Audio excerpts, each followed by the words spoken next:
should look like. That's my view. Here's the thing, Professor. As you know, Joe Biden right now currently leading the pack with all Democratic voters, especially black voters.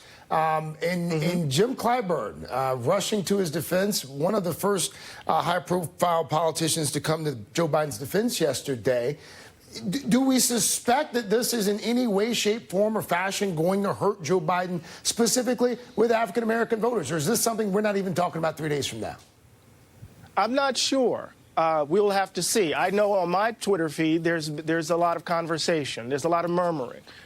There is a sense in which Joe Biden's name recognition has carried him thus far. His relationship with Barack Obama has carried him thus far.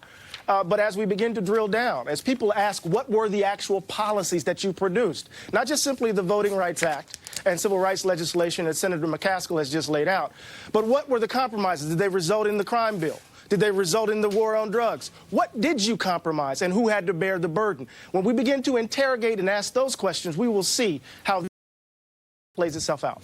Senator, one of the things that I've also found striking over the last 24 hours, Joe Biden's response to the controversy, not just by standing by what he said, but then saying, Senator Booker owes me an apology. He should apologize to me. The response seemed a bit Trumpian. Do we think that Joe Biden has decided to take a page from the president's playbook? Well, I don't think I'd go that far.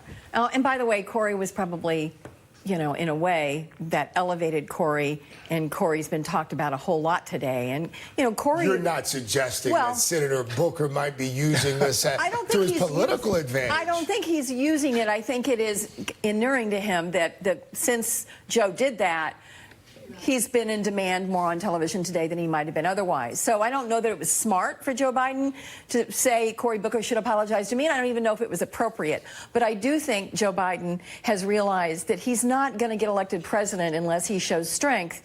And I think he fundamentally believes he didn't say anything wrong because he was trying to make the point, these guys were bad guys, but I still won. I still beat them. I still got the legislation across the finish line that I ran for the Senate to try to get done. Senator McCaskill, thank you so much. Professor Glaude, always good to have you. Garrett, thank you. Matt.